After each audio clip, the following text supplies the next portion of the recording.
और very good morning to all of you. आज हम लोग फिर से CRS स्कोर कनाडा का चेक करेंगे जो अभी अभी आया है फ्रेंच को लेके। तो अभी जो ड्रॉ आया है यहाँ पे देखो आप, ये अभी अभी जो निकला है ड्रॉ बहुत ही अट्रैक्टिव है फ्रेंच को लेके। मैंने पिछले क्लास में भी आपको बताया था कि फ्रेंच का कितना बोलबाला चल रहा है। अभी आप देखो 416 कटअप आ चुके हैं और ये है 29 अक्टूबर, 29 अक्टूबर को कटअप निकला। और आप नंबर देख के शॉक्ड हो सकते हो, 6000 सबसे ज़्यादा फ्रेंच लैंग्वेज को लेके ही कटअप निकलते हैं। पिछले क्लास में भी मैंने आपको बताया था जो पिछला कटअप निकला था फ्रेंच का वो 432 था। उससे पीछे यदि आप देखोगे तो जो फ्रेंच का कटअप निकला था वो कुछ 480 के पास था। एक मिनट में दिखाता हूँ आपको, जो पिछला फ्रेंच कटअप निकला है ये रहा आपके सामने। थोड़ा सा मैं इसको और थोड़ा नीचे लेके चलता हूँ। हाँ देखो, यहाँ से चीज़ें आपको समझ में आएगी। पहला जो कटअप था जो निकला था अगस्त में, 8 अगस्त को 2500 लोगों को मिला था इनविटेशन और कटअप थे 481। तभी लोगों को ऐसा लगने लगा था कि अब तो फ्रेंच का भी कटअप हाई होता जा रहा है, लेकिन फ्रेंच का कटअप हाई होने की जगह लो होता चला गया। 481 से जब दूसरा फ्रेंच का कटअप निकला तो वो सीधे 446 हो गया और इनविटेशन मिले 4500 लोगों को।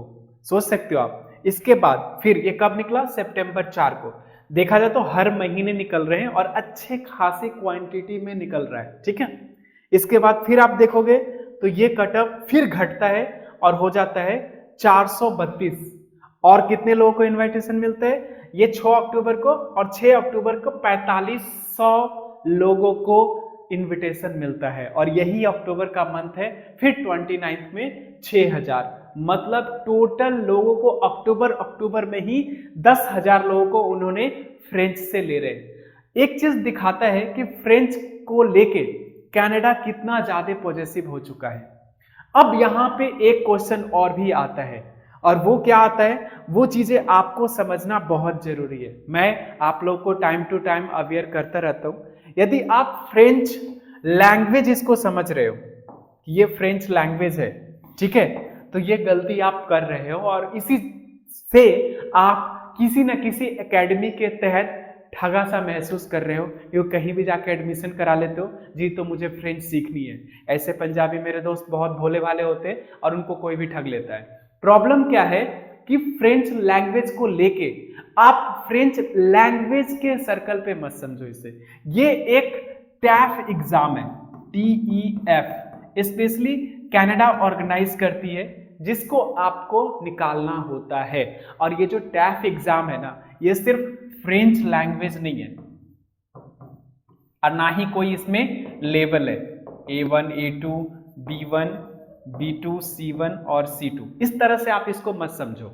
इस एग्जाम को आपको, टैफ एग्जाम को कुछ ऐसे समझना है जैसे इंडिया के अंदर में गवर्नमेंट जॉब की तैयारी होती है ना, कि आपको सब कुछ आता रहता है, फिर स्पेसिफिक चीज पे बैठ के उसकी पूरी तैयारी करते और फिर एग्जाम निकालते हो। कुछ इस तरह का टैफ एग्जाम है। यहाँ लेवल नहीं होता है। हाँ, मिनिमम B2 लेवल तक आनी चाहिए, ये ऐसा कुछ कहता है, बट लेवल के अकॉर्डिंग पढ़ के टैफ एग्जाम बिल्कुल नहीं निकल सकता। टैफ एग्जाम इसलिए नहीं निकलता क्योंकि टैफ एग्जाम में आप इसको बहुत ध्यान से देखोगे ना, तो ये एकेडमी एग्जाम नहीं है, ये एक प्रोफेशनल एग्जाम है और इसमें आपकी स्ट्रेटजी बहुत तगड़ी होनी चाहिए। मैं ऐसा क्यों बोल रहा हूं, क्योंकि मार्केट में लोग टैफ के नाम से ये लेवल में फंसा फंसा के आप लोगों से पैसा अच्छा खासा चार्ज कर रहे हैं और होना जाना कुछ नहीं। क्योंकि ये लेवल वाइज पढ़ के टैफ एग्जाम निकालना बहुत मुश्किल है, क्योंकि टैफ एग्जाम में कोई लेवल नहीं होता, ना ही ये लेवल आपको प्रोवाइड करता है। ये कहता है कि आप आओ एग्जाम दो, हम देखेंगे कि आपकी कैपेसिटी कितनी है। हाँ, B2 के पार हो, एटलीस्ट B2 हो तो हम आपको कंसीडर करेंगे, अदरवाइज हम आपको कंसीडर नहीं करेंगे। अब एक्चुअली ये जो लेवल है ना, ये लेवल एक्चुअली डेल्फ का है, डेल्फ एग्जाम का है। और डेल्फ एग्जाम और टैफ एग्जाम ये दोनों डिफरेंट है। और इसको समझना बहुत जरूरी है। इसमें आप लेवल डिसाइड करके एग्जाम देने जाते हो और एग्जाम में आपको उतने तक ही पूछा जाता है जितना लेवल आपने डिसाइड करा। बट टैफ एग्जाम में इन सारे का एक बार में ही एग्जाम होता है और जहां पे क्वेश्चन पूछने का तरीका बिल्कुल अलग होता है। एक क्वेश्चन वो A1 का पूछेगा तो दूसरा C2 का पूछ देगा, B1 का पूछ देगा। इसकी पैटर्न स्ट्रेटजी बिल्कुल अलग है।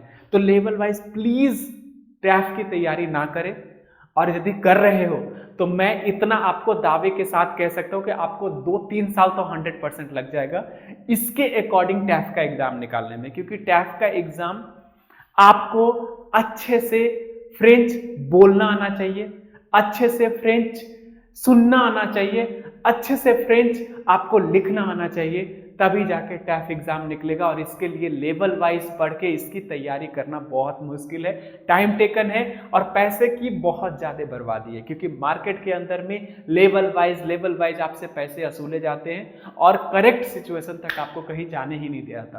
तो इस चीज के भ्रम में मत रहो कि टैफ में कोई लेवल है, ठीक है। बिना लेवल का हमें पढ़ना है तभी टैफ एग्जाम निकलेगा।